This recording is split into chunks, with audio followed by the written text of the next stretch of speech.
Hello दोस्तों, एक बार फिर से स्वागत है आपका मेरे चैनल क्रिएट वेल्थ विद पवन आहूजा पर। चलिए तो आज का वीडियो स्टार्ट करते हैं।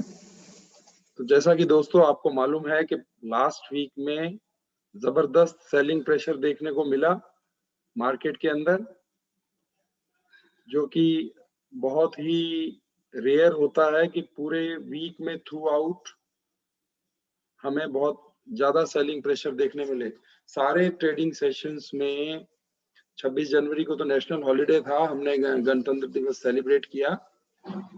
इसके अलावा 25 तारीख, 27, 28, 29 जो 4 ट्रेडिंग सेशंस रहे, उन चारों में एक्यूट सेलिंग प्रेशर देखने को मिला। तो मार्केट में 50,000 का मार्क टच करके उसके बाद देखिए दोस्तों, ये सेंसेक्स का है 46,285 पे क्लोज हुआ, ऑलमोस्ट 4,000 पॉइंट्स बिलो। तो दोस्तों मार्केट के अंदर, क्योंकि लास्ट वीक में ये देखिए, अगर लास्ट वीक का चार्ट देखते हैं तो ऑलमोस्ट ये 50,000 पे टच हुआ, 50,000 से सेलिंग प्रेशर हुआ जो ऑल थ्रू वीक कंटिन्यू हुआ। तो ये सेलिंग प्रेशर की वजह से मार्केट में हमारे शेयर्स भी अंडर प्रेशर रहे, क्योंकि निफ्टी और सेंसेक्स के अकॉर्डिंगली मार्केट में रिएक्शन आता है। लेकिन क्योंकि ये हमारे सारे शेयर्स जो थे वो फंडामेंटली एंड टेक्निकली बहुत स्ट्रॉन्ग हैं, तो इसलिए इनमें कंपैरेटिवली कम सेलिंग प्रेशर देखने को मिला, जैसा कि हमें उम्मीद थी। चलिए आज रिव्यू करते हैं उन 4 स्टॉक्स को जो हमने 24 जनवरी को रिव्यू किए थे, दिए थे हमें आप। तो चलिए स्टार्ट करते हैं। पहला स्टॉक था हमारा अपोलो टायर। चलिए देखते हैं इस स्टॉक का कैसा रहा।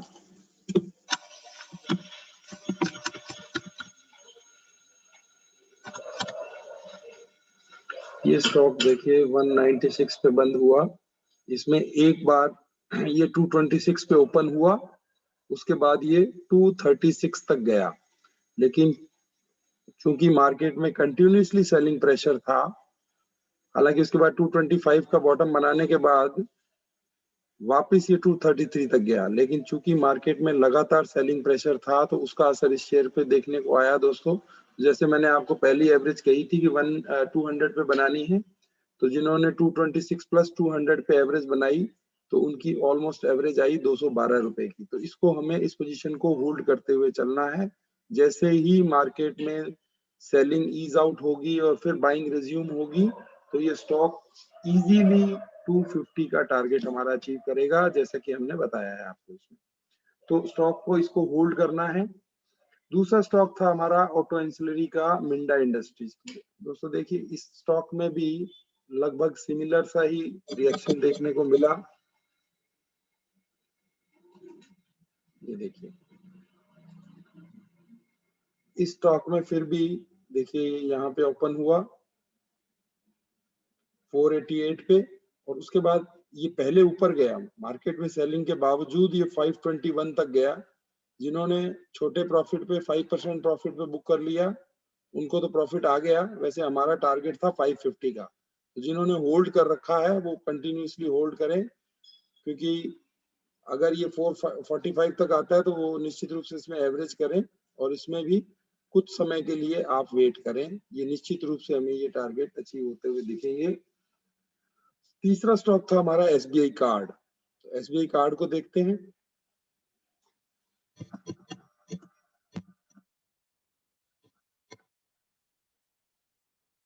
देखिए ये स्टॉक भी पहले ऊपर गया, 1006 पे ओपन हुआ और ये 1035 तक गया। लेकिन चूंकि मार्केट में फिर वही सेलिंग प्रेशर बहुत ज्यादा था, तो स्टॉक के ऊपर भी उसका असर पड़ता है। जब मार्केट 800 से 1000 पॉइंट गिरता है तो उसका असर निश्चित रूप से स्टॉक पे आता है। लेकिन मजबूत स्टॉक की देखिए ये निशानी होती है कि ये फ्राइडे को क्लोज इसका 8 रुपए ऊपर आया थर्सडे क्लोज से, बावजूद इसके कि सेंसेक्स फ्राइडे को भी 600 पॉइंट गिरा था। तो ये स्टॉक की मजबूती को दर्शाता है कि कितना मजबूत स्टॉक है। जैसे ही सेलिंग रुकेगी या कुछ बाइंग आएगी तो उसमें इसका निश्चित रूप से असर देखने को मिलेगा। दोस्तों इसका हमने टारगेट 1100 बताया था, तो ये 1100 हो जाएगा, कुछ समय हमें इसमें भी वेट करना पड़ेगा। तो ये तीनों ऊपर के स्टॉक्स मेरे होल्ड पे रहेंगे, इन पोजीशंस को होल्ड करते हुए चलना है। दोस्तों एक इम्पोर्टेंट इवेंट आ रहा है, बहुत बड़ा जो स्टॉक मार्केट के लिए इवेंट होता है वो होता है यूनियन बजट। तो यूनियन बजट 1 फरवरी को आ रहा है, कल यानी मंडे को 11 बजे फाइनेंस मिनिस्टर संसद में अनाउंसमेंट करेंगी इसका, और ये पहला बजट होगा जो डिजिटली पेश किया जाएगा यानी पेपरलेस फॉर्म में। तो हम कल बजट का भी इंतजार करेंगे, मार्केट भी उस समय ट्रेडिंग सेशन में होगा। तो निश्चित रूप से जैसे हर बार ट्रेडिशनली उसका असर आता है स्टॉक्स के ऊपर, सेक्टर्स के ऊपर। तो जैसे जैसे एफएम साहिबा अनाउंसमेंट्स करेंगी उस तरह से स्टॉक्स में सेक्टर वाइज रिएक्शन देखने को मिलेगा। तो जो ये हमारे ऑटो सेक्टर के 2 स्टॉक्स हैं और एक एसबीआई कार्ड जो है वो क्रेडिट कार्ड सेक्शन का है, तो उन पे भी गवर्नमेंट के अनाउंसमेंट्स का असर पड़ेगा। उम्मीद है इनके ऊपर पॉजिटिव असर आना चाहिए, और हो सकता है अगर कल मार्केट में वॉलेटिलिटी बहुत रहेगी जैसा कि उम्मीद है, क्योंकि बजट डे पे लोग बाग ट्रेड बहुत करते हैं, तो उन ट्रेडिंग पोजीशंस का भी असर आता है।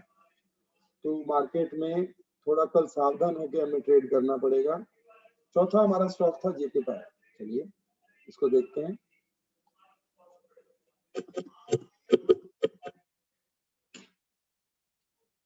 देखिए स्टॉक, इस स्टॉक में हमें पहले ही दिन बहुत अच्छा रिएक्शन देखने को मिला। ये हमारा पहला स्टॉक था जिसका टारगेट लगभग अचीव हुआ। देखिए ये 130 के आसपास खुला और इसने कुछ ही मिनटों घंटों में, 1 घंटे के अंदर अंदर ये स्टॉक 146 का हाई लगाया इसने। तो जिसने 126 से 130 की रेंज में लिया उसको 20 रुपए की हेल्दी राइज मिल गया 1 घंटे के अंदर अंदर। 20 रुपए का मतलब लगभग 18%, जो कि बहुत ज्यादा अच्छा रिटर्न होता है। तो हालांकि फिर मार्केट में सेलिंग प्रेशर आया तो इसमें भी देखने को मिला, लेकिन फ्राइडे को इसकी क्लोज भी पॉजिटिव रही। मार्केट के नेगेटिव क्लोज होने के बाद 123 तक आया था 146 से। तो ये एक मजबूत स्टॉक की निशानी होती है दोस्तों कि वो मार्केट की सेलिंग के साथ सेल होता है, लेकिन जैसे ही मार्केट रुकता है या बाइंग रिज्यूम होती है वो सबसे ज्यादा स्पीड से ऊपर आता है वापस। तो हमारे चारों स्टॉक्स में से एक जेके टायर है जिसका हमारा लास्ट वीक का इवन 4000 पॉइंट सेंसेक्स गिरा, लेकिन बावजूद उसके ये आपको पॉजिटिव रिटर्न दिखाने में कामयाब रहा। तो हमारा ये स्टॉक इस बार का अचीव हुआ टारगेट। चलिए दोस्तों, आज 31 जनवरी है, तो आज के लिए मैं आपको सिर्फ 2 ही स्टॉक्स बताऊंगा। उसका कारण ये है क्योंकि मार्केट में जब सेलिंग बहुत ज्यादा आती है तो उस समय लॉन्ग पोजीशंस, यानी जो लोग स्टॉक मार्केट में नए हैं, लॉन्ग पोजीशंस का मतलब है तेजी का मार्केट जो होता है खरीद कर बेचने का, उस मार्केट में बहुत कम शॉर्ट टर्म अपॉर्चुनिटीज बचती हैं। लॉन्ग टर्म तो ऑफ कोर्स क्योंकि स्टॉक्स गिरते हैं तो लॉन्ग टर्म इन्वेस्टर्स के लिए बहुत अच्छी अपॉर्चुनिटीज बनती हैं, क्योंकि शेयर नीचे आते हैं। तो जो लॉन्ग टर्म होते हैं वो इन्वेस्टर इंतजार करते हैं ऐसे फॉल का कि मार्केट में 4000, 8000, 10000 पॉइंट का फॉल आए, जिस फॉल को वो कैप्चर करते हुए लॉन्ग टर्म पोर्टफोलियो में अच्छे शेयर्स को वो अपने पोर्टफोलियो में लें और उसको लंबे समय के लिए होल्ड करें। तो वो लोग तो मार्केट में फॉल का इंतजार करते हैं, लेकिन चूंकि हम शॉर्ट टर्म का वीकली मंथली टारगेट बताते हैं, तो शॉर्ट टर्म के लिए ऐसे मार्केट में सेलिंग मार्केट में हमें अपॉर्चुनिटीज कम मिलती हैं। जैसे मैं लास्ट 4 वीक से आपको 4 स्टॉक्स एवरी वीक बता रहा था, तो इस बार हमारे केवल 2 ही स्टॉक्स निकले हैं। इनमें एक आईसीआईसीआई बैंक है जिसका रिजल्ट कल सैटरडे को आया, बहुत ही अच्छा रिजल्ट आया, 19% का प्रॉफिट राइज आया, लगभग 4900 करोड़ का क्वार्टरली प्रॉफिट आया, हेल्दी राइज दिखा, एनपीएज में कमी आई, तो बैंक का बहुत ही इंटरेस्ट इनकम बहुत बढ़ा। तो बैंक बहुत ही one of the strongest bank है और प्राइवेट सेक्टर बैंक में सेकंड लार्जेस्ट बैंक है। तो आईसीआईसीआई बैंक का जो क्लोज है वो 537 पे रहा। चलिए देखते हैं इसको भी। ये भी मेरे लॉन्ग टर्म रिकमेंडेशंस में से एक है। अगले कुछ समय में मैं आपको लॉन्ग टर्म वीडियोस भी बनाऊंगा लॉन्ग टर्म पोर्टफोलियो के लिए। देखिए ये 537 पे बंद हुआ। मार्केट में 600 पॉइंट की गिरावट रही, लेकिन फिर भी ये 8.75 रुपए ऊपर में बंद हुआ। बावजूद हम इसको मंडे को लेते हुए चलेंगे। इसका दोस्तों मेरा टारगेट है 580 का। अगर मार्केट में मंडे में और ट्यूसडे में नेक्स्ट वीक में सेलिंग देखने को मिलती है तो हम इसकी एवरेज करेंगे। पहली एवरेज 518 पे, दूसरी एवरेज 505 पे। टारगेट हमारा रहेगा 580। चलिए मैं दूसरा स्टॉक बताता हूँ। ये है क्यूमिंस इंडिया। ये स्टॉक दोस्तों ऑटो इंडस्ट्री का है और इस स्टॉक में देखिए बहुत स्ट्रॉन्ग स्टॉक है। ये भी फंडामेंटली भी, जैसा कि मैंने आपको बताया कि मैं आपको सिर्फ फंडामेंटली स्ट्रॉन्ग शेयर्स ही बताऊंगा।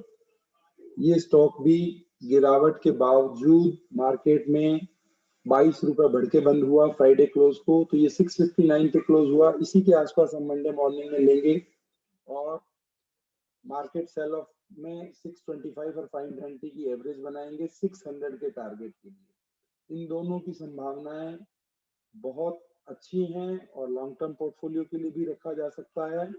ये दोनों ही स्टॉक्स बहुत ही अच्छे, उसमें चार्टिकली और टेक्निकली बहुत ही स्ट्रॉन्ग मोमेंटम में है। तो मार्केट में अगर सेल ऑफ की इंटेंसिटी कम हुई या सेल ऑफ में कमी आकर फिर बाइंग की तरफ बढ़ा तो इन दोनों स्टॉक्स की परफॉर्मेंस, जैसे मेरे पिछले हफ्तों की स्टॉक्स में मार्केट बढ़ते हुए में स्टॉक्स में आउट परफॉर्म किया, इसी तरह से ये दोनों स्टॉक्स भी आउट परफॉर्म करने की पूरी उम्मीद है, आशा है। तो दोस्तों आज का वीडियो यही समाप्त करते हैं। तो best of luck for the next week. Budget day पे सभी दोस्तों को मेरी पर्सनल राय ये है कि बड़ा ध्यान से ट्रेड करें और अपनी पोजीशंस को लिमिट करते हुए ट्रेड करें, क्योंकि उस दिन मार्केट वॉलेटिलिटी बहुत रहती है जिस हिसाब से बजट आता है। Positive and negative both side stock बहुत ही जबरदस्त तरीके से रिएक्ट करता है। तो अपनी ट्रेडिंग पोजीशंस को अकॉर्डिंगली मैनेज करते हुए चलें। एडवाइस यही है कि आप कम पोजीशन लें। चलिए दोस्तों आज के लिए इतना ही। अगले हफ्ते के लिए इंतजार करें। अगर आपको मेरा चैनल और एडवाइस अच्छी लग रही है तो कृपया चैनल को सब्सक्राइब करें, लाइक करें, शेयर करें और कमेंट बॉक्स में कोई क्वेरी हो तो निश्चित रूप से रेज करें। I will reply. Thanks for watching.